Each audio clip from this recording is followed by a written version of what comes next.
Hi everyone, thanks for joining this training. My name's Therese Brinkate and I hope to share with you some really useful information that's going to help you as an author with your list building. So we're looking at the 4 crucial mistakes that authors often make with list building and how to avoid them. Mistake number 1 is not gathering an email list at all. I'm sure you've heard that saying, the money's in the list. And certainly that's something that I've always heard on the internet. And I didn't listen to it at first, which is something I really regret, is not gathering an email list right from the beginning. So what a lot of authors do is at the end of their books, they have a little saying, follow me on Twitter and Facebook, or they have a link to the website at the end of their book.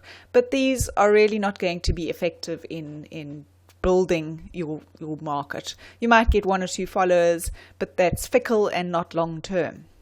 With an email list, you don't have to pay a penny to advertisers if you have a substantial enough list.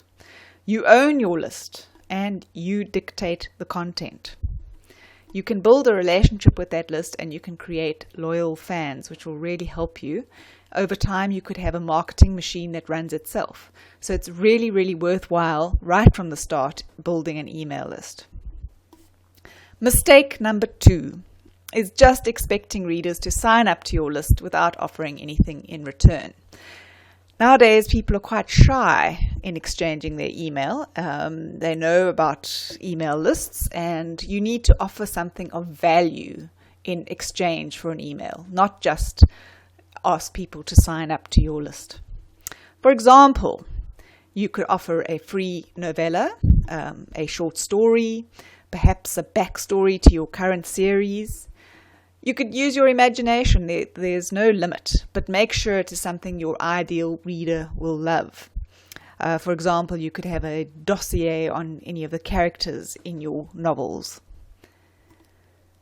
The mistake number 3, having a bad landing page.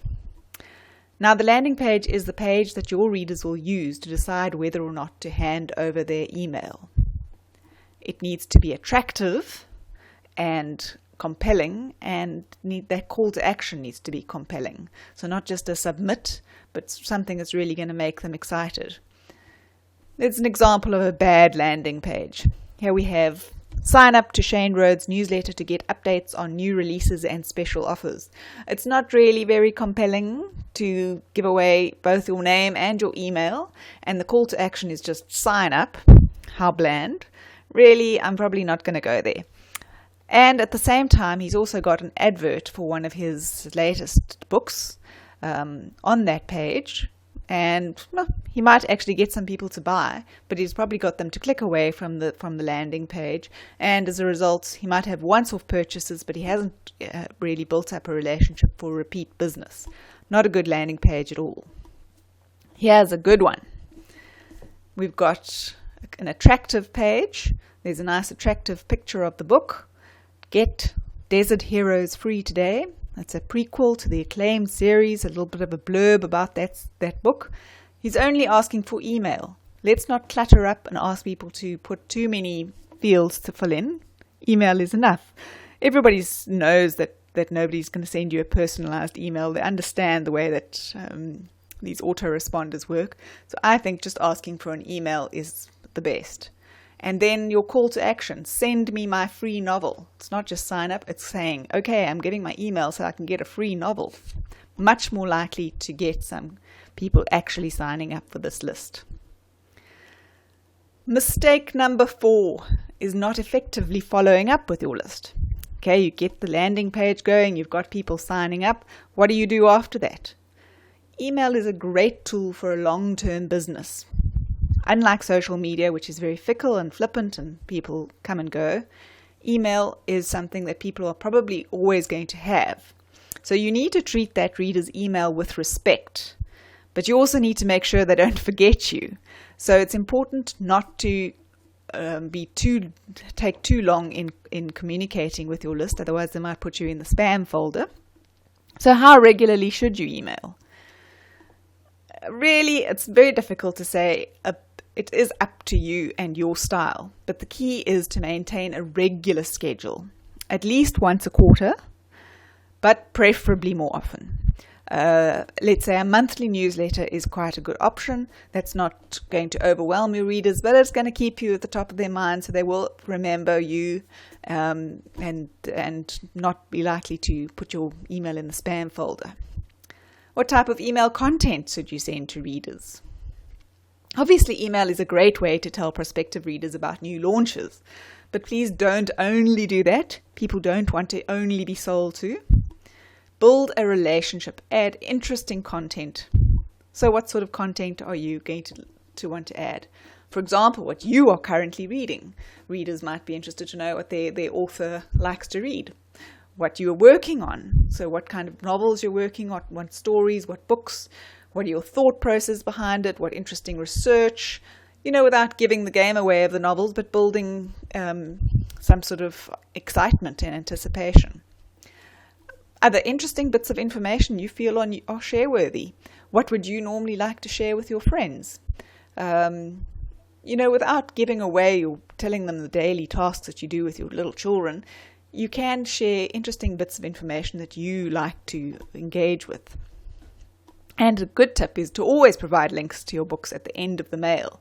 So you're not doing a hard sell, but there's always an opportunity for possibly people to buy your books. So what tools do you need to make all of this work? You obviously need a website. Having a website is a good idea for an author anyway, but you need a basic website to at least host your landing page where people will sign up. You can also, on that landing page, then include Facebook retargeting pixels, which could be terribly useful when you do Facebook advertising and retargeting particular audiences.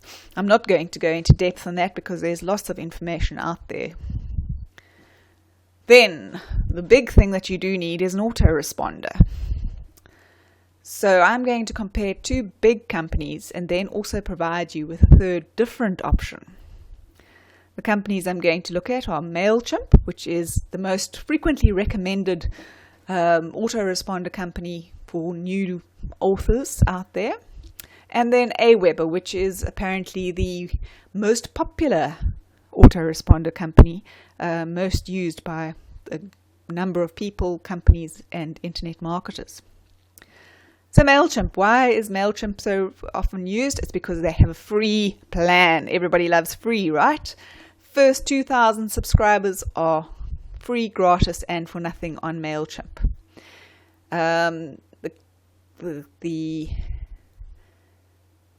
Then from 2,000 to 2,500, you pay $30 monthly. 2,800 to 5,000, $50 monthly, and up to 25,000, $150 monthly, and then they don't even give figures for beyond 25,000. If you get a bigger list than that, well, that could be very exciting. MailChimp, however, does not like affiliate links. If your business model includes any type of affiliate marketing, so if, say, for example, you're a non-fiction author and you're in the diet niche and you also want to send them other offers, MailChimp could potentially shut you down. Not saying they will, but there is a possibility of that. They've got all sorts of caveats around putting affiliate links. Aweber. Aweber, unfortunately, does not have a free plan, but if you're a new sign-up, your first month can be free on a trial basis. Their pricing is pretty similar, $1 different really. 0 to 500, well, it's still more expensive than MailChimp, it's $19 a month.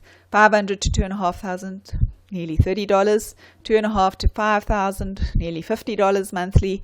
And then up to 25,000, $149 monthly.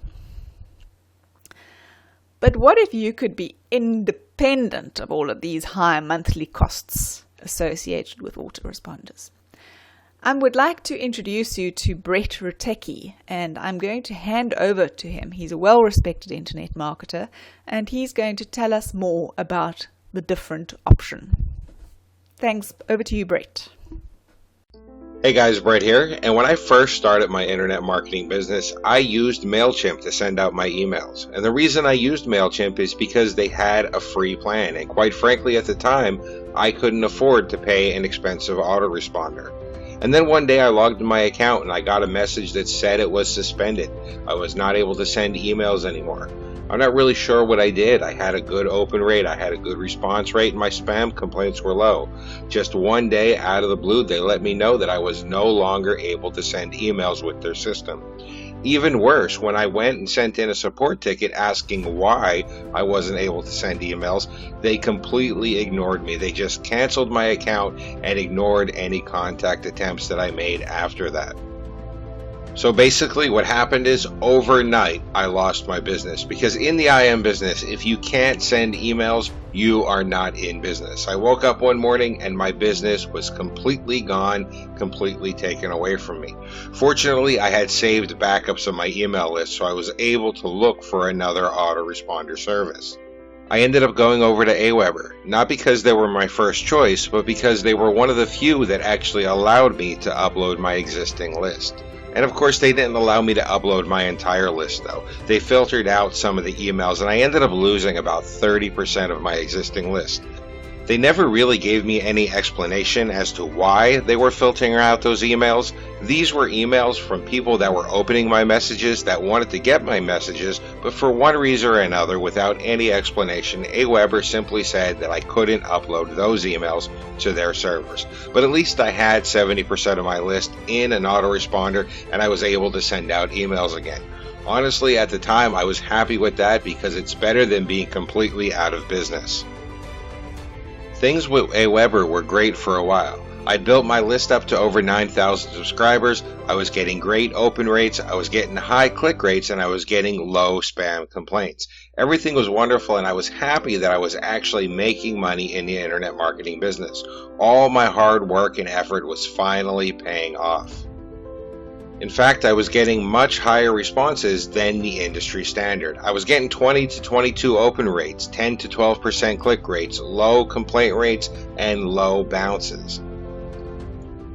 And then one day, all of that changed. All of a sudden, I started getting hundreds of bounces from my emails. I didn't know what had happened. I thought that I was doing something wrong. So I called Aweber up and I asked him what I had done to cause this huge increase in bounces, which was also giving me a decrease in my opens and in my clicks.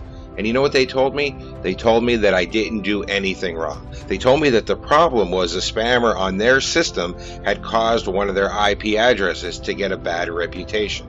So in essence, what had happened was somebody else using the Aweber platform had hurt everybody inside of the Aweber platform, even people like me who were sending good, solid emails to people who had actually subscribed.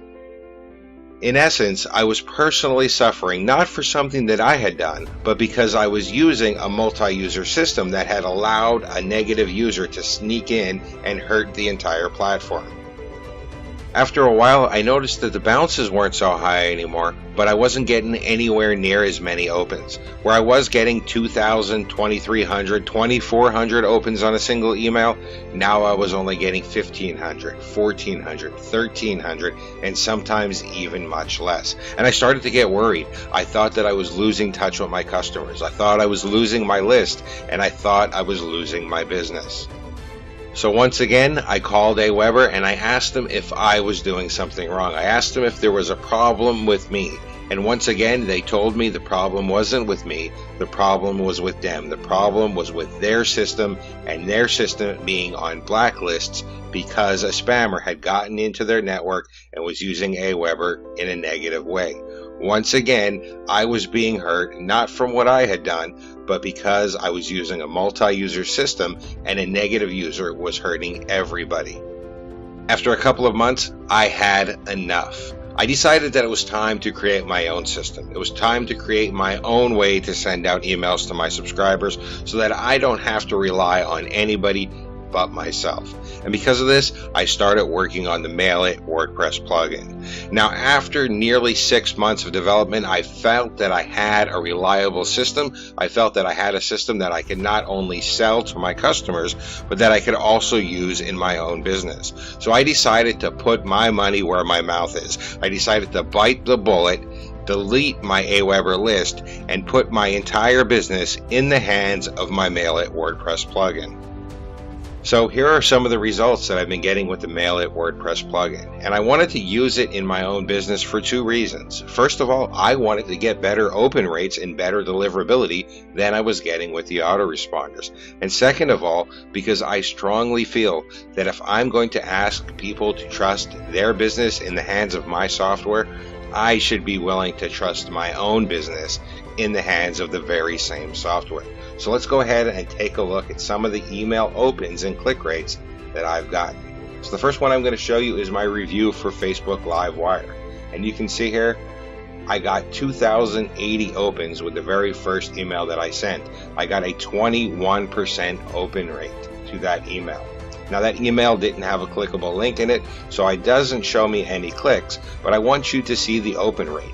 Immediately, as soon as I started using my Mail It WordPress plugin with the very same list that I was sending to Aweber, I went from 1,200 opens to 2,000 opens. How about my review for Luke McGuire's InstaViral software? Let's go ahead and take a look at that one. And you can see I got 2,000 opens, 21%, 994 unique clicks. I got a 21% open rate and a 10% click rate. Now that's more like it. That's the kind of email open rates and click rates that I want to get, not the 12 or 1,300 opens that I had been getting before with my regular autoresponder. But let's not stop there. Let's look at a few more of them. So this one actually went down a little bit. I only got 1,964 open rates and 940 unique clicks. It's still a 19% open rate and a still 9% click rate, which is still much better than I was getting before with my regular autoresponder. Now this is slightly lower, but hey, they can't all be as high as the other ones. But you know what? Maybe they actually can. Let's see what happened when I sent out for a private webinar that I did with my partner, Mike from Maine. And here it is, 2,320 opens. I got a 20% open rate. Now the click rate was a little lower on this because it was a webinar sign up. It wasn't a link to a review on my review blog.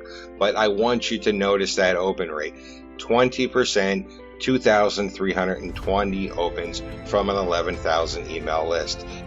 This is well above the average industry open rate, and it's well above what I was getting with the traditional autoresponder. It's right back to where I was getting with the autoresponder before the autoresponder started having a ton of trouble because they let a spammer into their network, which hurt everybody, even the people who were sending good, solid emails. Now, there are actually two big myths that people love to quote when they talk about using a self-hosted mailing service. The first one is that they're not going to get the deliverability.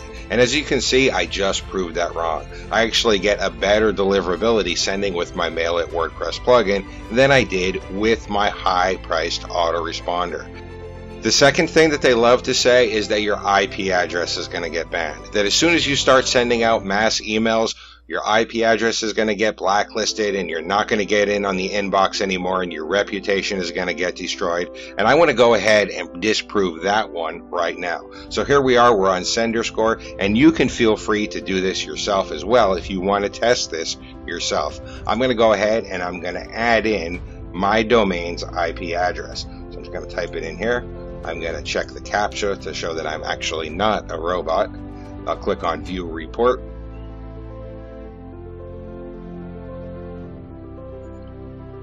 And as you can see, this IP address is the real IP address for my host. There's my host name, BrettRatecki.com. There is my rating. I am rated as a high volume sender. You can actually see my volume has shot way up as I started using this in my own business. And look at my sender score. It is 99 out of 100. A perfect sender score is 100. My sender score for my IP address sending with my Mail It WordPress plugin is literally almost a perfect sender score. So don't think that because you're sending from your own IP address or sending from a WordPress plugin that you're automatically going to get blacklisted and your IP address is going to get banned. That is completely false. As long as you're sending good emails to people who opted in, as long as you're not spamming, and as long as you're using a system that sends out the emails in the proper format, you are going to be treated as a good sender. As you can see, I am treated as a near perfect sender. So now that I have the Mail It WordPress plugin and I'm using it in my business, I can upload anybody I want to my email list. I don't have anybody telling me who I can send to and who I can't send to. I don't have anybody telling me how much I can send and when I can send. I don't have anybody telling me what I can send. And best of all, I'm not paying a huge monthly fee. I'm sending out as many emails as I like, as often as I like, without restriction and without any monthly fee paid to an autoresponder. I have been using the Mail It WordPress plugin exclusively for my business for quite some time now, and I intend to continue using it exclusively for my business. If you're tired of paying a high monthly fee, if you're tired of having the autoresponders tell you what you can upload and who you can send to, if you're tired of not getting your emails in people's inboxes because the autoresponders are having problems, then you need the Mail It WordPress plugin. So I hope that you can see the value of this incredible plugin and to relieve yourself of those monthly costs forever.